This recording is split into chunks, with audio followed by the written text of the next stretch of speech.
I was 3,000 miles away, executing the biggest contract of my career, when my phone exploded with photos of my sister draped in diamonds I didn't buy, standing in front of a mansion I didn't own, living a life I didn't fund.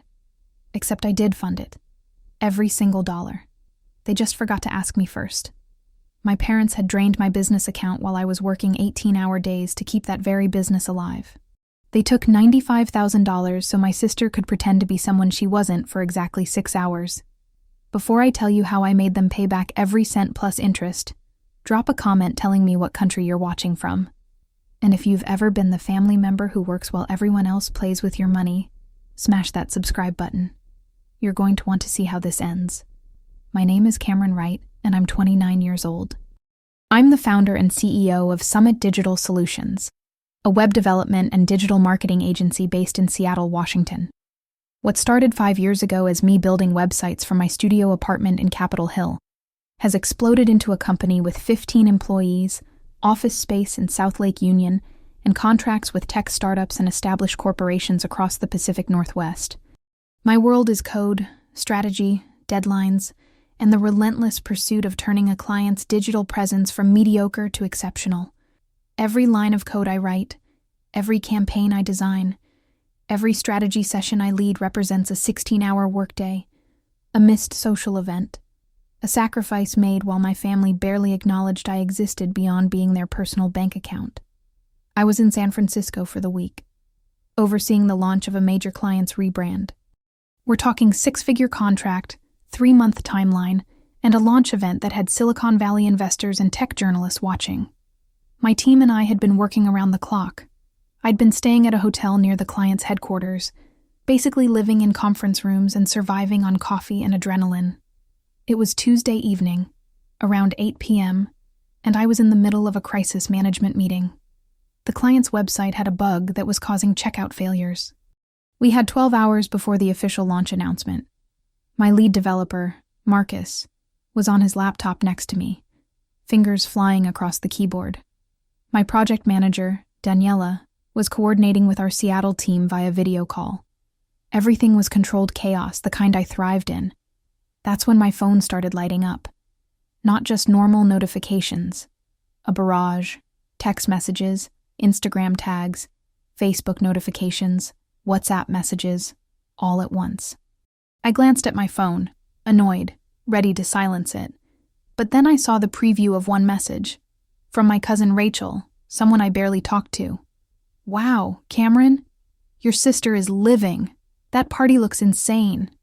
Attached was a screenshot of an Instagram story. My sister Madison's Instagram story. I opened it. My blood ran cold.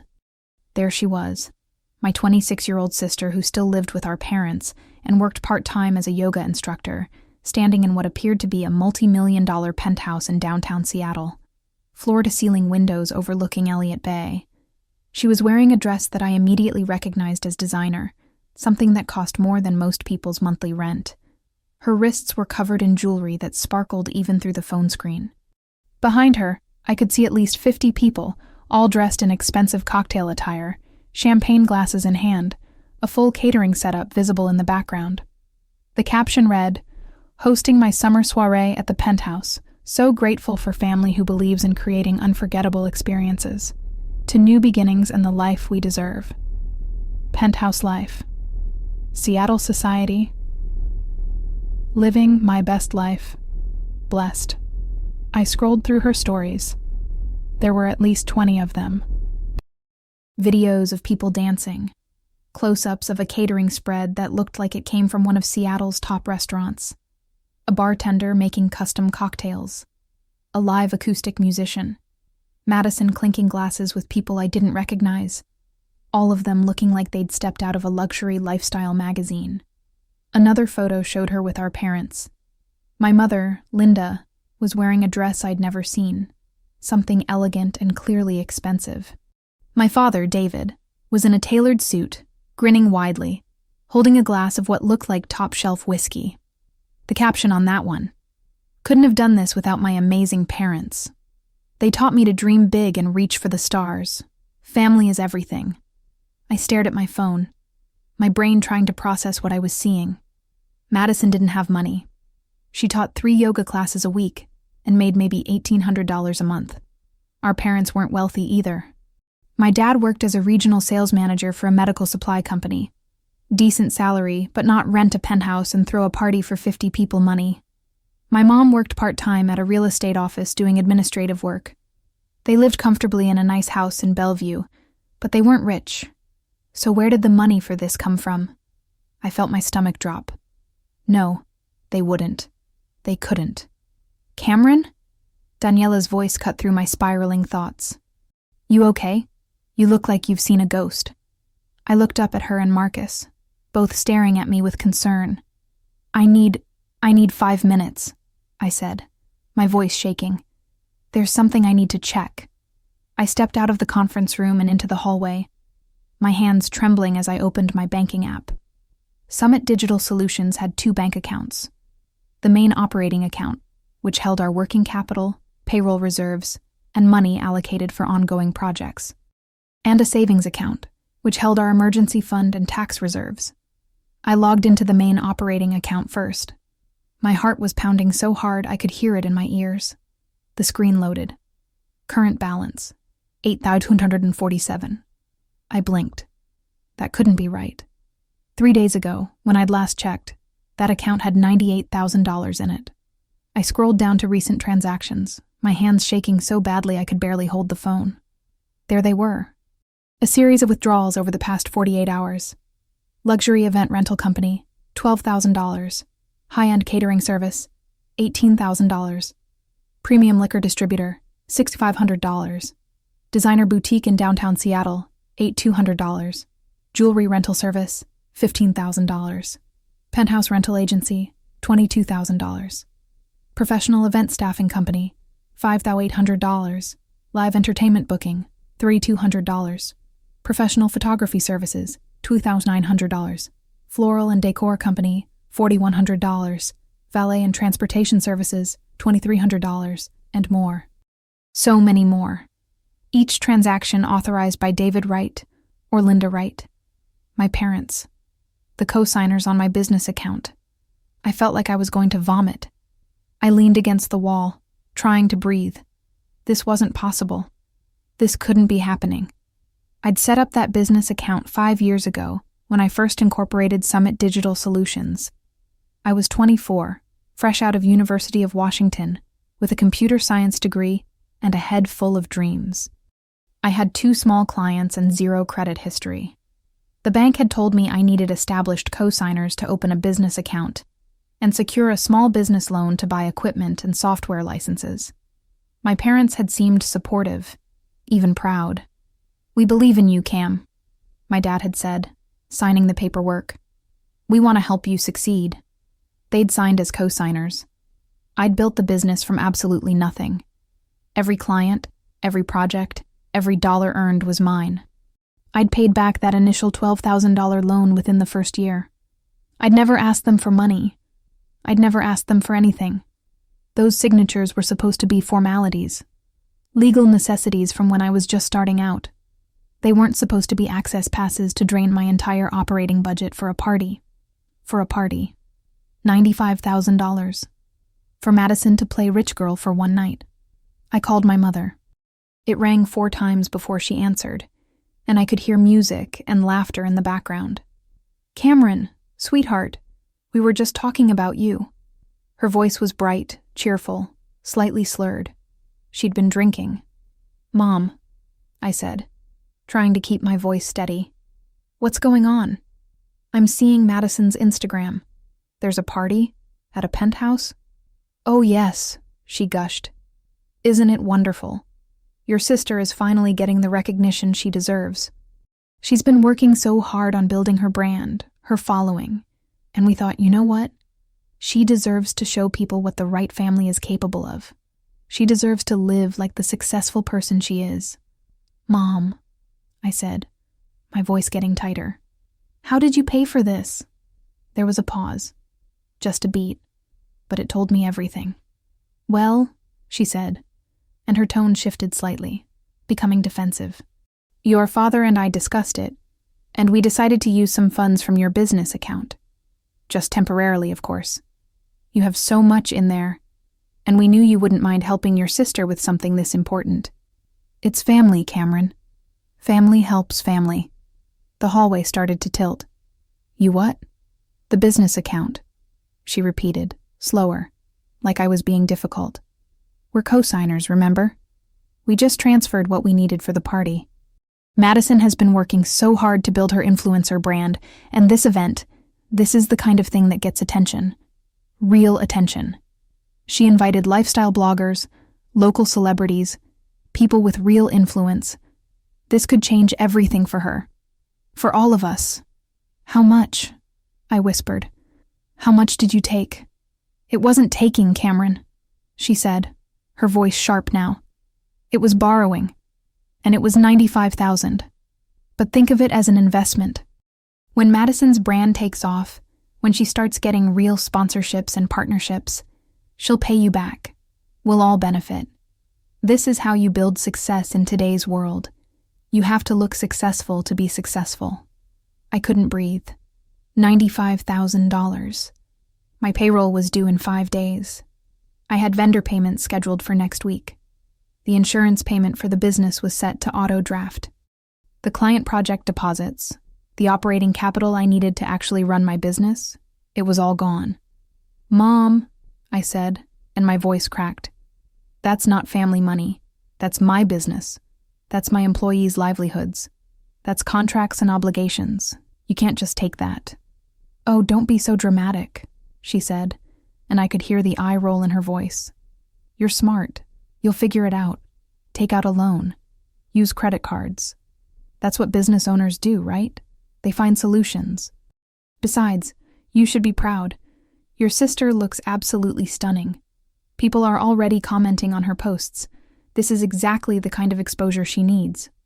Where am I supposed to get $95,000 by Friday? I demanded, my voice rising. How am I supposed to pay my 15 employees? How am I supposed to fulfill my contracts? You're the tech genius. My father's voice cut in. He'd taken the phone. You'll figure it out. You always do.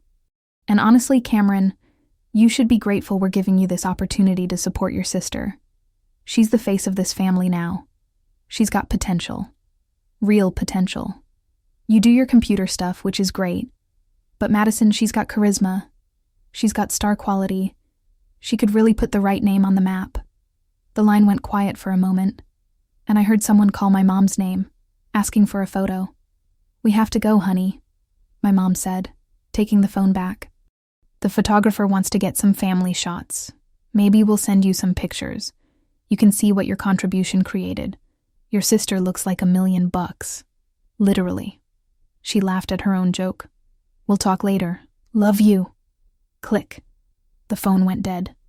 I stood there in that hotel hallway in San Francisco, 300 miles from home, staring at my phone.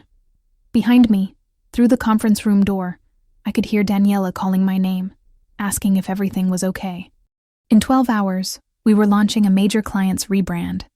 In 5 days, I had payroll due for 15 employees who depended on me, and my parents had just stolen $95,000 from my business account to fund my sister's Instagram fantasy. My phone slipped from my hand. I didn't try to catch it. I just let it hit the carpet. The screen cracked. I didn't care. Daniela opened the conference room door, her face worried. Cameron, what's wrong? What happened? I looked at her. My mind was spinning, trying to calculate. Payroll, vendor payments, insurance, client deposits, the San Francisco project. My entire business, everything I'd built from nothing, was suddenly standing on the edge of a cliff, and my family had just pushed it. Daniela, I said, my voice hollow, pull up our business bank account, right now. I need to see if what I think happened actually happened. She pulled out her laptop, logging into our financial software. Her face went pale as the screen loaded. Cameron, she whispered, there are massive withdrawals, multiple transactions over the past 2 days. We're down to $8,000 in operating capital. That's not enough for payroll. That's not enough for anything. Marcus had joined us in the hallway now, looking between us with growing alarm. What's going on? My parents, I said, and I could barely get the words out. My parents are co-signers on the business account from when I first started, and they just drained it. $95,000 for a party, for my sister to throw a party. What? Marcus said, his eyes wide. They can do that? Apparently, I said bitterly. They're authorized signers. The bank doesn't care that it's my business, my company, my money. They see 3 people with authorization, and any one of us can make withdrawals. Daniela was scrolling through the transactions, her expression growing more horrified with each one. Cameron, this is every cent of our operating capital. How do we even function? I walked past them, back into the conference room, and sat down heavily in a chair. My mind was racing. I pulled out my personal phone, the one that wasn't cracked, and started making calls. First, I called my personal bank. I had about $38,000 in my personal savings, my emergency fund, the money I'd been saving for years. I transferred all of it to the business account, $38,000. That would cover payroll. Barely. Next, I called 3 clients who had outstanding invoices. I'd been giving them net 30 payment terms, standard practice. I explained there was an urgent situation and asked if they could pay immediately. 2 of them agreed, uncomfortable but understanding. That was another $22,000, $60,000 total. Still $35,000 short of what had been stolen. Still not enough to cover all my obligations. I called my business credit card company and requested an emergency credit line increase. They approved $15,000. I was up to $75,000, $20,000 short. I looked at Marcus and Daniela, both watching me with worried expressions. I need you both to focus on this client launch, I said, my voice steady despite everything. We have 12 hours to fix this bug and go live. I need this launch to be perfect. I need this client to be so happy they refer us to 10 other companies, because I just depleted my personal savings, called in every favor I had, and maxed out my credit to cover what my parents stole. We cannot afford to lose this client. We cannot afford any mistakes. Understood? They both nodded, their faces serious. We've got this, Marcus said. We'll make it perfect. What are you going to do? Daniela asked quietly. I'm going to fix this, I said. Permanently. We worked through the night. By 6 a.m., the website was flawless. By 8 a.m., we'd done 3 rounds of testing. By 10 a.m., the launch went live without a single hitch. The client was ecstatic. They posted about us on social media, praising our professionalism and technical expertise. By noon, I had 3 new inquiry emails from companies who'd seen the launch. I should have felt victorious. Instead, I felt hollow. I booked a flight back to Seattle that afternoon. I needed to handle this in person. The flight felt endless. I sat in my seat, my laptop open, scrolling through my business bank records from the past 5 years. I was looking for a pattern, looking for anything that might help me. And I found it. 2 years ago, there had been a withdrawal I didn't recognize. $4,000. Authorized by Linda Wright. Memo line. Office supplies. I'd been so busy that month, managing multiple projects, that I hadn't noticed. 18 months ago, another withdrawal. $6,000. Authorized by David Wright. Memo line. Equipment upgrade. I'd never approved it. I'd never known about it. I went through every statement, carefully, methodically. Over the past 3 years, there were 19 unauthorized withdrawals that I'd never made and never approved. They totaled $42,000. They'd been skimming from my account for 3 years. Small amounts at first. Irregular timing. Just enough to stay under my radar while I was building my business, working insane hours. Too busy to notice a few thousand here and there. And then they'd gotten comfortable. They'd gotten greedy. And they'd taken $95,000 in one weekend. I took screenshots of everything. Every unauthorized transaction. Every withdrawal I'd never approved. Every theft. I landed at SeaTac at 7 p.m. I didn't go home. I drove straight to my parents' house in Bellevue. It was a beautiful house in a quiet neighborhood. 2 stories, perfectly landscaped yard, 2-car garage with a BMW and a Mercedes inside. This was the house they'd bought 8 years ago when my dad got his promotion. The house they loved to show off to their friends. I didn't knock. I used my old key and walked right in. The house was quiet. They weren't home yet. Probably still cleaning up from Madison's party, or maybe out celebrating their successful theft. I went straight to my dad's home office. If they were brazen enough to steal $95,000, they were sloppy enough to leave evidence. I found his laptop open on his desk. He hadn't even locked it. I opened his email and searched for anything related to Madison's party. There it was. An email thread between my parents titled, "Madison's Big Night, Budget Breakdown." I clicked it open, my hands shaking with rage. The spreadsheet was detailed. Penthouse rental, 3 days, $22,000. Catering, 50 guests, premium menu, $18,000. Premium bar service and alcohol, $6,500. Madison's designer dress and accessories, $8,200. Jewelry rental, diamonds and statement pieces, $15,000. Professional event planning and coordination, $7,500. Live musician, $3,200. Professional photographer and videographer, $2,900. Floral arrangements and decor, $4,100. Valet and transportation, $2,300. Hair and makeup, Madison and Linda, $1,800. Event staffing, servers, bartenders, $5,800. Invitations and printed materials, $1,200. Contingency fund for last-minute additions, $6,500. Total, $95,000.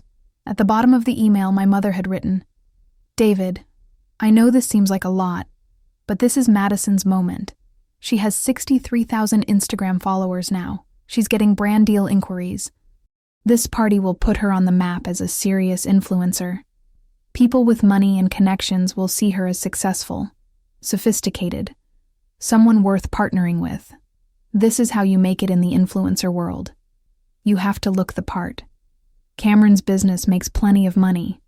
He won't even notice this is gone. And honestly, it's about time he contributed to Madison's success the way we've always contributed to his. We paid for his college. We co-signed his business loans. He owes us. Madison is our investment now. She's the one with real potential to bring prestige to this family. Let's give her everything she needs to shine." I took photos of everything. The email, the spreadsheet, the justifications. Every word that revealed exactly what they thought of me, of my business, of my 6 years of work. Then I went through his filing cabinet. I found the original business loan documents from when I'd started Summit Digital Solutions. I found the bank account paperwork with their co-signer authorizations. I photographed it all. Then I left. I didn't leave a note. I didn't confront them. I just took my evidence and walked out. I sat in my car in their driveway, my entire body shaking with a cold, focused rage. This wasn't just about money. This was about how they saw me. 6 years of 16-hour days. 6 years of building something real. Something legitimate. Something that employed 15 people and generated over $2 million in annual revenue. And to them, it was just a piggy bank. Disposable income for Madison's Instagram aesthetic. I pulled out my phone and called my lawyer. Her name was Janet Okoye, a sharp, brilliant attorney I'd met through a client referral. She'd helped me with my incorporation papers, my contracts, and some trademark issues. She answered on the third ring. "Cameron, it's 8 p.m. This better be good." "Janet," I said, my voice shaking. "My parents just stole $95,000 from my business account, and I need to know if I can destroy them legally or if I'm completely screwed." There was a long pause. "Get to my office, tomorrow morning, 8 a.m. Bring every document you have." "I'll be there," I said. That night, I didn't sleep. I sat in my apartment in Capitol Hill, surrounded by screenshots, bank statements, and a rage that had crystallized into something cold and calculating. The next morning, I was at Janet's office at 7:45. She was already there, coffee in hand, looking sharp and ready for war. I laid everything out. The theft, the pattern of smaller thefts over 3 years, the emails, the budget spreadsheet, the complete disregard for my business, my employees, my obligations. Janet reviewed everything, her expression growing darker with each document. Finally, she looked up at me. "Cameron," she said, "this is bad. But not for you. For them." "What do you mean?" I asked. "I mean, yes, they were co-signers," she explained. "They had legal access to the account. But here's the thing. They weren't using that access for legitimate business purposes. They were using it for personal expenses. That's conversion of business assets. That's breach of fiduciary duty. And this pattern of smaller withdrawals over 3 years? That's embezzlement. That's criminal." My heart was pounding. "So I can press charges?" "You can do better than that," Janet said, a slight smile crossing her face. "We're going to send them a demand letter. We're going to lay out every single theft, including the $42,000 from the past 3 years. We're going to demand full restitution of $137,000. And we're going to inform them that if they don't pay within 72 hours, we're filing both civil and criminal charges. Conversion, embezzlement, fraud, and breach of fiduciary duty. Will that work?" I asked. "It might," she said. "Because here's what they're facing if they don't pay. Criminal charges mean potential jail time. Civil suits mean we can put liens on their assets, their house, their cars, their retirement accounts, everything. And we'll win, Cameron. The evidence you've gathered is airtight. They're screwed unless they pay up." I left Janet's office with a plan. She would draft the demand letter and have it sent via certified mail and email by end of day. I would go back to my office and figure out how to keep my company running. I spent the rest of the day in crisis management mode. I met with my accounting team and restructured our payment schedules. I called vendors and negotiated extended terms. I worked with my HR manager to ensure payroll went through on time. By the end of the day, we were stable. Barely, but stable. My phone started ringing at 6 p.m. My mother. I let it go to voicemail. She called again, and again, and again. Finally, she left a message. I listened to it, my jaw clenched. "Cameron, what is this? What is this letter from a lawyer? You're threatening us? Your own parents? Over money we used to help your sister? Do you have any idea how ungrateful this makes you look? How selfish. Madison had the event of her life, and you're trying to ruin it with legal threats. You're trying to destroy your own family. Call me back. Right now." I deleted the voicemail. 20 minutes later, my father called. His message was angrier. "Cameron, this is absolutely ridiculous. We are co-signers on that account. We have every legal right to access those funds. You're acting like a spoiled child. We helped you start that business. We co-signed your loans. We supported you. And this is how you repay us? By threatening legal action?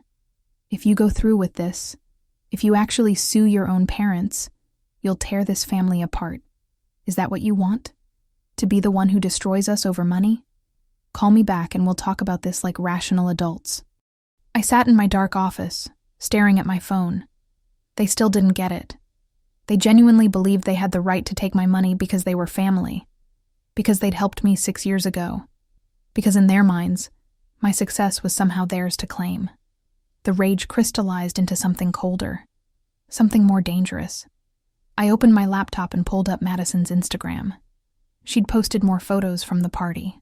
Glamorous shots of her in that expensive dress, surrounded by people who looked important. The captions were full of hashtags. Blessed Daptarn luxury lifestyle, Chatter Seattle influencer Chast living my dreams. The comments were full of praise. You look amazing. This party looks incredible. Goals. But I noticed something. The people in the photos, the ones she'd invited, the important connections my mother had mentioned, they weren't tagging themselves in her photos. They weren't engaging beyond surface-level likes. Because they knew. People with real money, real status, they can smell fake from a mile away. They knew Madison was playing dress-up. They knew that Penthouse was rented. That dress was a one-time purchase. That this entire event was a performance. And they'd attended, enjoyed the free food and drinks, and then moved on. Madison hadn't made connections. She'd thrown an expensive party that no one would remember in a week. The 72 hours passed slowly. I heard nothing directly from my parents. but I knew they'd received the letter. Janet confirmed it was signed for. On the third day, my phone rang. Unknown number. I answered. Mr. Wright, this is Thomas Chen. I'm an attorney representing David and Linda Wright. I'd like to discuss the demand letter you sent to my clients. My heart rate spiked. They hired a lawyer? They did, he said. And I'll be direct with you. I've reviewed the evidence your attorney provided. The transaction records, the email communications, the pattern of withdrawals. I've also reviewed the business account documentation and the co-signer agreements. He paused. Mr. Wright, I've advised my clients that they're in serious legal jeopardy here. And? I asked, barely breathing. And they would like to settle, he said. They're prepared to offer a repayment plan, $30,000 immediately as a good faith payment. Then monthly payments of $6,000 until the full $137,000 is repaid. They'll sign a promissory note with interest. They'll agree to immediately remove themselves from your business account.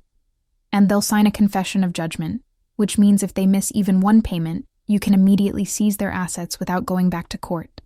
I closed my eyes. They're admitting they stole from me. They're acknowledging the unauthorized use of business funds, he said carefully. And they're willing to make full restitution to avoid criminal prosecution. I want every cent, I said. $137,000, full repayment. And I want a written affidavit acknowledging all unauthorized withdrawals over the past 3 years. I want it documented. That can be arranged, Chen said. I'll have the paperwork drawn up. 3 days later, I met with my parents for the first time since the theft. It was at Janet's office. Neutral ground. My father looked 10 years older. My mother's eyes were red, like she'd been crying. Thomas Chen sat beside them, professional and detached. Janet laid out the settlement agreement, the promissory note, the confession of judgment, the affidavit acknowledging unauthorized withdrawals totaling $137,000. My father signed first, his hand shaking. My mother signed second, tears streaming down her face. Cameron, she whispered, as she pushed the papers across the table. I'm so sorry. We're so sorry. We wanted Madison to have this opportunity. We wanted her to have a chance at success. We thought you'd understand. You have so much. You're doing so well. We didn't think you'd miss it. I looked at her, really looked at her. This woman who'd raised me, who'd once been proud of me, who'd then quietly stolen from me for 3 years. You're not sorry you did it, I said quietly. You're sorry I caught you. She didn't deny it. I looked at my father. You told me I owed you, that I should be grateful for the chance to support Madison. I didn't mean it like that, he said weakly. Yes, you did, I said. You meant exactly that. You think because you helped me 6 years ago, you own my success. You think my business is your retirement plan, your emergency fund, your way to fund Madison's fantasy life. She's your sister, my mother said, her voice breaking. She's family. Family is supposed to help each other. Help, yes, I said. Theft, no. There's a difference. And you crossed that line 3 years ago. You've been stealing from me for 3 years, small amounts at first. Then you got comfortable. Then you got greedy. And you took $95,000 for a party. A party, Mom. Not her education. Not a business investment. A party so she could look rich for 6 hours. The room was silent. Thomas Chen cleared his throat. The first payment of $30,000 will be transferred to your business account within 24 hours. The monthly payments of $6,000 will begin on the 1st of next month. I nodded. I stood up. I looked at my parents one last time. Remove yourselves from my account today. If I see your names on any of my accounts tomorrow, the settlement is void and I press charges. Understood? They both nodded, unable to meet my eyes. I walked out. The $30,000 payment hit my account the next day. I used it to replenish my depleted personal savings and pay down the emergency credit I'd taken. The business stabilized. My employees never knew how close we'd come to disaster. The San Francisco client was so happy with the launch, they referred us to 4 other companies. My phone started ringing with new business inquiries. Summit Digital Solutions didn't just survive, we grew. The monthly payments came like clockwork. $6,000 every single month, like a bitter tax on their theft. I used that money strategically. I hired 3 more developers. I upgraded our infrastructure. I moved into a larger office space in a better building. Every check that arrived, every payment they made, was a reminder that they'd lost. They'd tried to drain my business to fund Madison's Instagram fantasy, and instead, they'd funded my expansion. 4 months after the theft, Madison called me. It was late evening. I was at the office reviewing code for a new project. "Cameron," she said, and her voice was small. Can we talk?" I met her at a coffee shop in Ballard. Neutral territory, close to my office. She looked different. No designer clothes, no perfect Instagram makeup, just Madison in yoga pants and a hoodie, looking tired and defeated. "Marcus Whitmore never called," she said, staring at her latte. I was confused. "Who?" "That guy from the party," she said bitterly. "The one I thought was some big investor. Turns out he was just a guest someone else brought. He's not even in tech. He works in insurance. But I spent the whole night talking to him, thinking he was my ticket to bigger brand deals. He never called. No one from that party called. Not one person. I'm sorry," I said, and I meant it. Not sorry for what I'd done. Sorry that she'd finally realized the truth. "The party was pointless," she continued. "I got some likes on Instagram, some comments, but no real connections. No sponsorships, no opportunities. Just a bunch of people who came for free food and champagne, and then forgot I existed." She looked up at me, her eyes red. "Mom and Dad are broke, Cameron. The $6,000 monthly payments to you, plus their mortgage, plus their regular bills, they're drowning. Dad took a second job working weekends at a consulting firm. Mom's working full-time hours now at the real estate office. They can barely make their payments. And they can't help me anymore. They can't pay my rent. They can't fund my brand. I'm going to have to move back in with them. Or you could get a real job," I said, not unkindly. She laughed bitterly. "A real job. I'm 26 years old, Cameron. I have a yoga instructor certification and 63,000 Instagram followers. What kind of job am I qualified for?" "You could do a lot of things," I said. "You're smart. You're organized when you want to be. You just need to actually work instead of performing work for Instagram." She was quiet for a long moment. "Do you hate me?" she asked finally. "No," I said honestly. "I don't hate you. I'm angry. I'm hurt. But I don't hate you." "I didn't know," she said. "About the money. About them taking it. I thought they had it saved. I thought they'd been planning this for me. I didn't know they stole it from you. From your business. If I'd known, I wouldn't have let them." I wanted to believe her. Part of me did. "But you would have wanted them too," I said. "If they'd asked me, if they'd told you it was my money, you would have thought I should give it to you. Because that's how this family works. I build, and everyone else takes." She didn't deny it. We sat in silence for a moment. Finally, I pulled out my business card and slid it across the table. "We're hiring," I said. "Junior social media coordinator. Entry level. 42,000 a year. You'd be managing client social accounts, creating content calendars, analyzing metrics. It's not glamorous. It's actual work. But it's real." She stared at the card. "You'd hire me? After everything?" "I'm not hiring you because you're my sister," I said. "I'm hiring you because you need to learn what real work looks like. You show up on time, you work hard, you deliver results, and you earn your place. Mess it up, and you're gone. Family doesn't get special treatment anymore. Not after what happened." She picked up the card, her hands shaking. "Okay," she whispered. "Okay. I'll try." Madison started at Summit Digital Solutions 3 weeks later. She was terrible at first. Late to meetings, unfocused. She treated everything like content for her personal Instagram instead of actual client work. But slowly, painfully, she started to change. She watched me negotiate with clients, manage my team, solve problems under impossible pressure. She saw what she'd never bothered to see before. I'd built something real while she'd been playing pretend. 2 months in, she came into my office after a particularly difficult client presentation. "I get it now," she said. "What?" I asked, not looking up from my screen. "Why you were so angry," she said. "I watched you spend 12 hours yesterday fixing a problem that wasn't even your fault, just to keep a client happy. I watched you manage 18 people across 4 projects simultaneously. And I realized what Mom and Dad took from you wasn't just money. It was respect. They disrespected everything you built. And they did it so casually because they never saw the work. They just saw the money." I looked at her. And I'm sorry," she said. And for the first time, it sounded genuine. "I'm sorry I ever called your business just computer stuff. I'm sorry I thought my Instagram following was more valuable than what you built. It's not. What you do is real.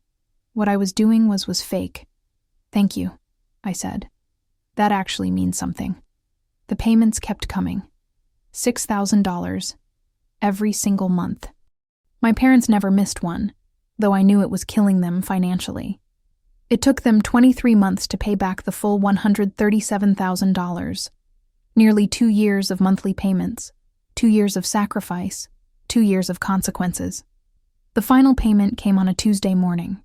I was in a meeting with a potential client, a major tech company looking to rebrand their entire digital presence. Budget, $400,000. My phone buzzed with the notification. Payment received, $6,000. Final payment from Wright, David, and Linda. Balance, $0. I excused myself from the meeting and stepped outside. I stood on the sidewalk in South Lake Union, watching people hurry past, and pulled up my phone. I called Janet. "It's done," I said. "They paid everything." "I know," she said. "I got the notification. Congratulations, Cameron. You did it. You got every cent back, you grew your business, and you held them accountable." Not everyone would have had the courage to do that. I stood there, breathing in the Seattle air. "I didn't do it just for revenge," I said. "I did it because it was right. They stole from me. They tried to destroy what I built, and they needed to face real consequences." "And they did," Janet agreed. 23 months of payments, financial hardship, the loss of their safety net. For people like them, that's worse than jail time. I thought about my parents. My father, now 63, working 2 jobs. My mother, exhausted from full-time work. The house in Bellevue that they'd almost lost twice because they couldn't make the mortgage while paying me back. The luxury cars, sold and replaced with older used vehicles. The country club membership, canceled. The lifestyle they'd tried to buy with my money, completely gone. "They chose this," I said. "They chose to steal $95,000 for one party. And you chose to fight back," Janet said. "That's the difference between you and them. They're takers. You're a builder." That evening, I called a company meeting. My team of 18 gathered in our conference room, confused but curious. I stood at the front of the room. "I want to tell you something," I said. 2 years ago, this company almost didn't survive. We had a financial crisis that nearly destroyed us. Someone stole almost $100,000 from our operating account. I didn't tell you at the time because I didn't want you to worry, didn't want you to doubt the stability of your jobs. The room was silent. Everyone was staring at me. I had to fight to get that money back, I continued. It took lawyers. It took 2 years of monthly payments. It took setting boundaries with people I thought I could trust. But we got it back. Every single cent. And you know what we did with that money? We expanded. We hired more people. We upgraded our technology. We took on bigger clients. Our revenue has grown by 60% since then. We're not just surviving. We're dominating our market. I looked at each person in that room. I'm telling you this because I want you to know something about this company. When someone tries to destroy us, we fight back. When someone tries to take from us, we demand accountability. And when we overcome obstacles, we don't just survive. We use that momentum to become stronger. That's who we are. That's the culture of Summit Digital Solutions. The room erupted in applause. My lead developer, Marcus, was grinning. Daniela had tears in her eyes. "That's why we work here," Marcus said. "Because you're a fighter. Because you don't back down." That weekend, I drove past my parents' house in Bellevue. I didn't stop. I just slowed down and looked. The lawn wasn't as perfectly manicured as it used to be. The cars in the driveway were older, more practical. The house looked tired. I kept driving. I drove to my office in South Lake Union. I parked and sat there for a moment, looking at the building. Summit Digital Solutions occupied the entire third floor now. 18 employees. State-of-the-art equipment. A client list that included some of the biggest names in tech. This was mine. Built from nothing. Nearly destroyed by the people who were supposed to support me. And rebuilt stronger than ever. My phone buzzed. A text from Madison. "Team happy hour tonight? My treat. Just got my first performance bonus. Want to celebrate with the person who taught me what real work looks like." I smiled. My sister, finally understanding what it meant to earn something. I texted back, "Yes, 7 p.m. But I'm buying. You've earned it, but save your money. You've got a long way to go." As the sun set over Seattle, I sat in my car and thought about the journey. From a 24-year-old with a dream and 2 small clients to a 29-year-old running $1 million company. From trusting my family blindly to understanding that some people, even parents, see you as a resource to exploit rather than a person to respect. From almost losing everything to rebuilding with boundaries, strength, and absolute clarity about my worth. I pulled out my notebook and started writing the lessons I'd learned.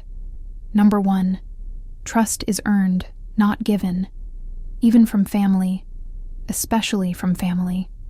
Number 2, document everything. Keep records of every transaction, every agreement, every promise. Number 3, co-signers aren't symbolic. They're legal access. Protect your business like your life depends on it, because it does. Number 4, fighting back isn't petty. It's survival. It's setting boundaries. It's demanding respect. Number 5, success is the best revenge, but accountability is the foundation. Number 6, people who try to destroy you often end up funding your rise. Use every setback as fuel. I thought about that party. The $95,000 party where Madison played rich for 6 hours. The penthouse she'd never see again. The dress she wore once and then sold online. The jewelry she'd returned. The photographer whose photos were now buried in her Instagram feed, barely getting any engagement anymore. The connections she'd made that amounted to nothing. The investment in her brand that had yielded 0 return. And I thought about what that $95,000 had actually bought. It bought my parents 2 years of financial hardship. It bought the end of their comfortable lifestyle. It bought Madison a wake-up call that led her to actual employment. It bought me the lesson that family isn't about blind loyalty. It's about mutual respect. And most importantly, it bought my company's expansion. Because every dollar they paid back went into making Summit Digital Solutions bigger, stronger, more successful. The next morning, I woke up in my apartment in Capitol Hill. It was a nice place. Not extravagant, but comfortable. Every piece of furniture, every decoration, every comfort was something I'd chosen and paid for with money I earned. I made coffee and opened my laptop. My business bank account was healthy, thriving. My personal savings had been replenished. My emergency fund was stronger than before. And the only name on my business accounts was mine. Cameron Wright, CEO, founder, survivor. My calendar was packed.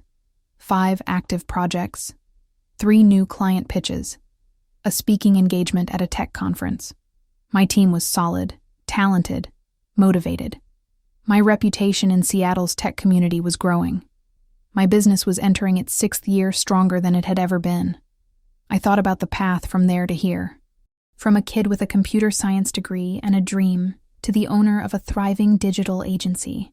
From trusting my parents with access to my business to understanding that some people will always see success as something to take rather than something to build. From almost losing everything to emerging victorious, not just financially, but emotionally. My phone rang. Unknown number with a Seattle area code. I answered. Cameron Wright. Mr. Wright, this is Jennifer Park from Cascade Tech Partners. We were referred to you by your client, Thompson Industries. We're looking to completely overhaul our digital presence. Website, social media, digital marketing strategy, everything. We're talking about a 12-month contract, potentially $700,000. Would you be interested in discussing this? I smiled. Absolutely. Let me look at my calendar. How does Thursday at 10 a.m. work for you? Perfect. We'll send over some preliminary information. Looking forward to it. I hung up and sat back. $700,000. The biggest contract I'd ever been offered. I thought about my parents. They'd stolen $95,000 thinking my business was just a piggy bank, thinking I'd barely notice, thinking I'd always have more. They'd seen my success as their emergency fund, their way to fund Madison's fantasy life, their ticket to looking good in front of their friends. They'd never seen the work, the 16-hour days, the sacrifices, the stress, the constant problem-solving. They'd only seen the money, and they'd felt entitled to it. And now, 5 years after I'd started this company, 3 years after they'd started stealing from me, 2 years after the big theft, I was about to sign a $700,000 contract, and they would never see a cent of it, because their names were no longer on any of my accounts, because I'd learned the hard way to protect what I built, because I'd set boundaries and demanded respect. I pulled up Madison's contact and sent her a text. Got some exciting news. Big potential client. Want to sit in on the pitch meeting? Good learning experience for you. She responded immediately. Really? You'd let me sit in? Yes. Thank you. Thursday 10 a.m. Conference room. Dress professionally. Take notes. Don't speak unless asked a direct question. This is observation only. Got it. Thank you, Cameron. This means a lot. I looked at that exchange and felt something I hadn't felt toward my sister in years.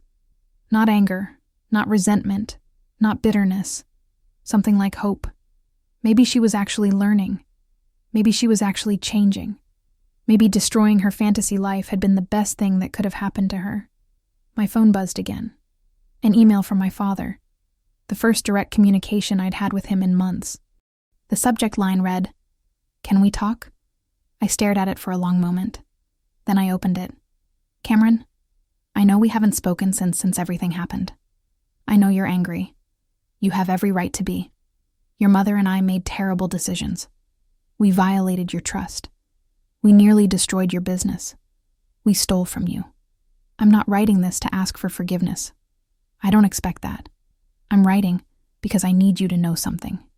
Paying you back these past 2 years has been the hardest thing I've ever done. Not financially, though that's been brutal, but emotionally.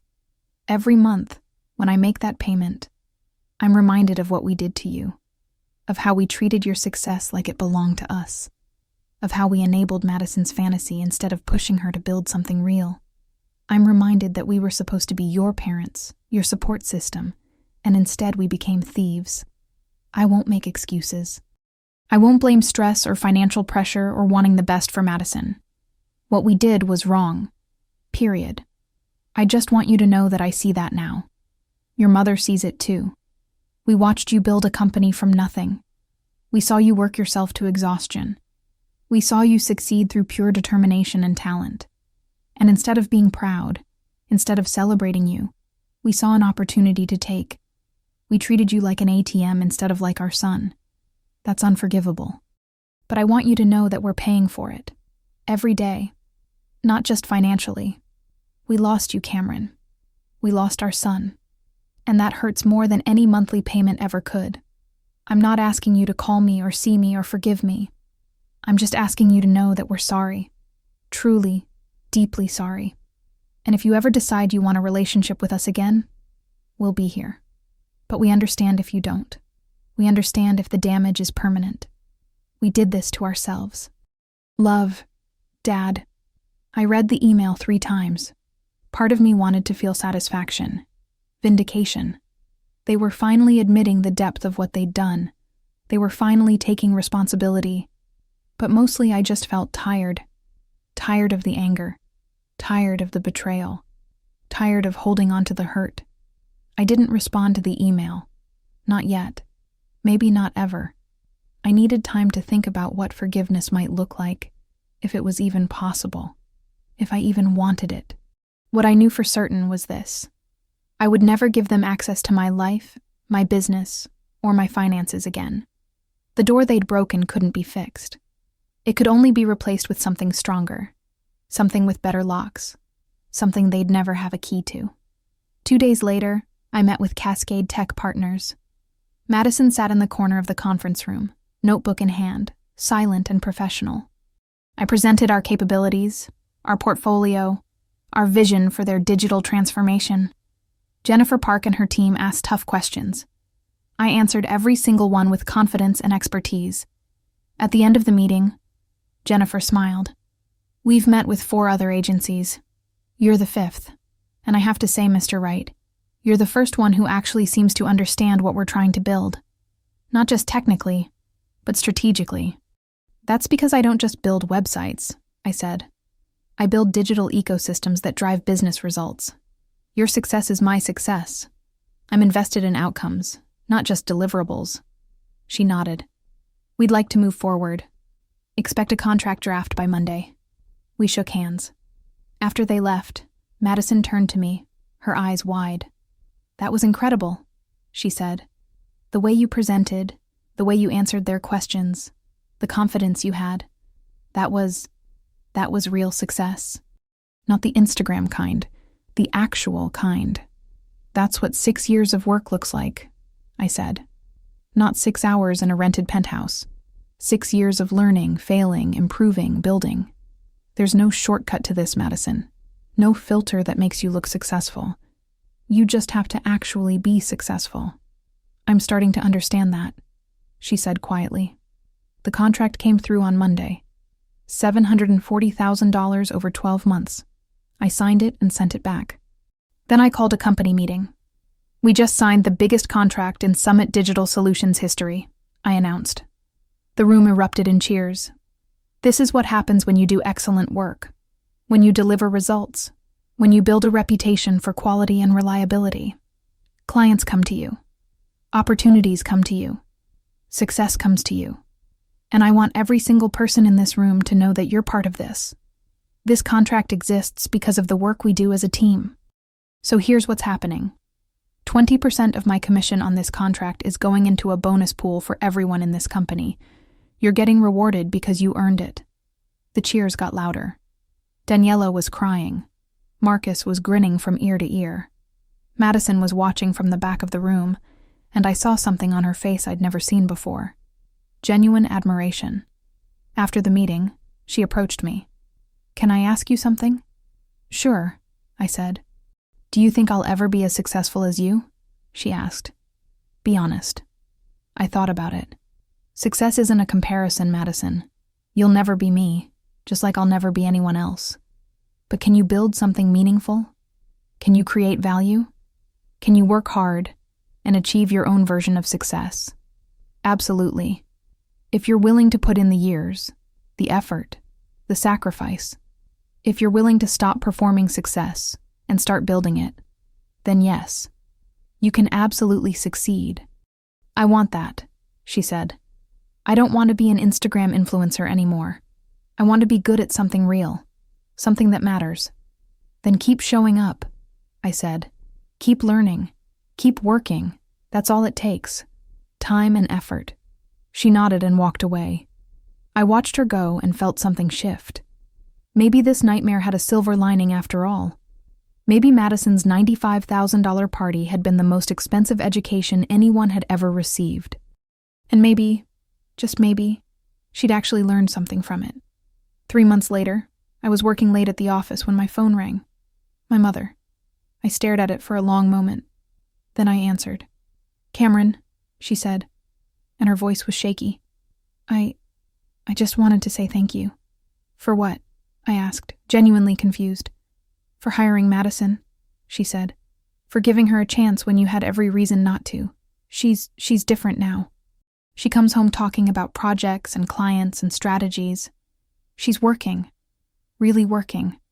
For the first time in her life, she's building something instead of just performing. And that's because of you. I didn't know what to say. She's doing the work, I finally said.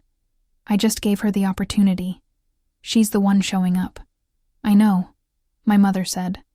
But you didn't have to give her that opportunity. Not after what we did. And I want you to know that I see that. I see the grace in that. Even if you can't forgive us, even if you never speak to us again beyond this, I need you to know that what you did for your sister, it matters. It's changing her life. Good, I said. She deserves a chance to build something real. There was a long pause. Do you think someday you might be able to forgive us? My mother asked, her voice breaking. I thought about it. Really thought about it. I don't know, I said honestly. What you did hurt me in ways I'm still processing. You didn't just steal money. You stole my sense of security, my ability to trust my own family, my belief that the people who raised me actually respected what I'd built. That's not something that heals quickly. I understand, she whispered. I'm sorry, Cameron. I'm so sorry. I know, I said. And I did. I believed she was sorry. I just didn't know if sorry was enough. We hung up. I sat in my office, surrounded by evidence of everything I'd built, and thought about forgiveness, about what it would look like, about whether I even wanted it. 6 months after the final payment, a year into Madison's employment at my company, something unexpected happened. My father had a heart attack. Not fatal, but serious. He was in the hospital for a week. My mother called me hysterical. Cameron, please. I know we don't have the right to ask, but he's asking for you. He wants to see you. Please. I drove to the hospital. I walked into his room. He looked old, fragile, diminished. Cameron, he said, his voice weak. You came. I came, I said, pulling up a chair. I'm still angry, I'm still hurt, but you're still my father, and I'm not going to pretend you don't exist just because you made terrible choices. He started crying. I'm sorry, he said. I'm so sorry for what we did to you, for how we treated you, for taking advantage of your success. You built something incredible, and we tried to take it from you. That's unforgivable. It almost is, I agreed. But almost isn't the same as completely. I don't know if we'll ever have the relationship we used to have. I don't know if I'll ever fully trust you again. But I'm willing to try. Slowly, carefully, with very clear boundaries. He nodded, wiping his eyes. That's more than I deserve. Probably, I said. But maybe that's the point. We don't always get what we deserve. Sometimes we get chances we don't deserve. Don't waste this one. My father recovered. Slowly.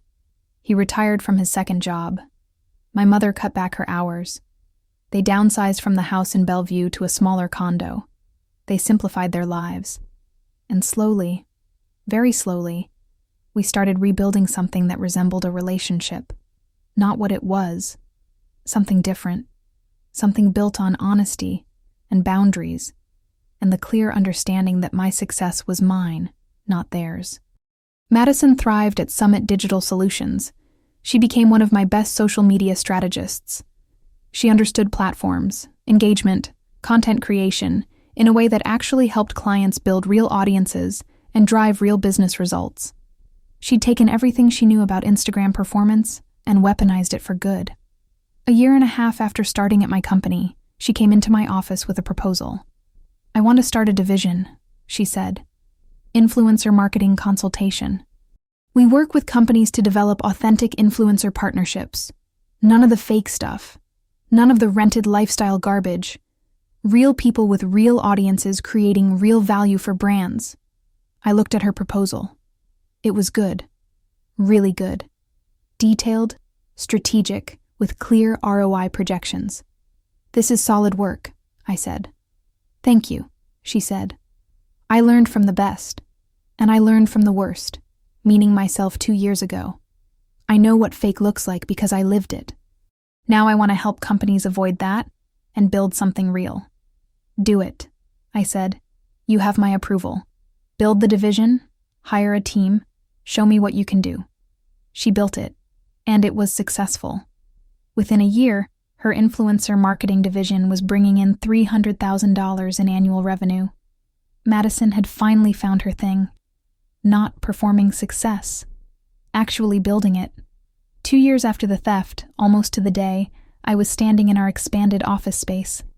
Summit Digital Solutions now occupied 2 full floors in South Lake Union. We had 32 employees. Our annual revenue had crossed $2 million.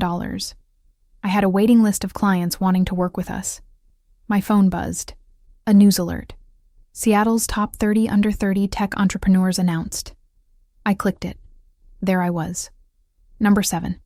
Cameron Wright, founder and CEO of Summit Digital Solutions. The article talked about my company's growth, my innovative approach to digital strategy, my reputation for excellence. It mentioned that I'd started the company at 24 with almost nothing and built it into one of Seattle's fastest-growing digital agencies. It didn't mention that my parents had stolen from me. It didn't mention the 2-year fight to get my money back. It didn't mention Madison's $95,000 party that almost destroyed everything. Because none of that mattered anymore. What mattered was what I'd built. What mattered was that when someone tried to destroy me, I'd fought back and won. What mattered was that I'd turned their theft into fuel for my success. I forwarded the article to Madison with a simple message. This is what real success looks like. Keep building. She responded immediately. Proud to work for you. Proud to be your sister. Thank you for not giving up on me. I looked at that message for a long time. Then I typed, thank you for finally showing up. That evening, I met my parents for dinner. First time in a year. It was awkward at first. Stilted conversation. Careful topics. But then my father said, we saw the article. Top 30 under 30. Cameron, that's incredible. You've built something truly special. Thank you, I said. It wasn't easy, especially when someone stole $100,000 from my operating account. The table went silent. My mother looked down. My father's face fell. But I survived it, I continued. I survived it because I refused to be a victim. I survived it because I demanded accountability. And I survived it because I learned that success isn't about who supports you. It's about who you become when people try to tear you down. We're proud of you, my mother said quietly. I know that doesn't mean much anymore. I know we lost the right to be proud when we stole from you. But we are. We're so proud of what you've built. And we're ashamed of what we almost destroyed. Good, I said. Use that shame. Let it remind you that people's success isn't yours to take. That family doesn't mean unlimited access. That respect has to be earned, even from parents. We finished dinner. It wasn't perfect. It wasn't even fully healed. But it was a start. As I drove home that night, I thought about the journey. From the phone call in San Francisco that shattered my world to sitting at dinner with my parents 2 years later, having forced them to pay back every cent and completely restructured our relationship. I thought about Madison's $95,000 party, the penthouse she'd rented, the dress she'd worn once, the jewelry she'd returned, the people who'd eaten her food, drank her champagne, and then forgotten she existed. The investment in her brand that had yielded nothing but debt and consequences. And I thought about what that $95,000 had actually created. It had created boundaries. It had created accountability. It had created a stronger business. It had created a more resilient version of me. It had created a work ethic in Madison she'd never had before. It had created humility in my parents that had been sorely lacking. That $95,000 had been the most expensive education my family had ever received, and every single one of us had learned something from it.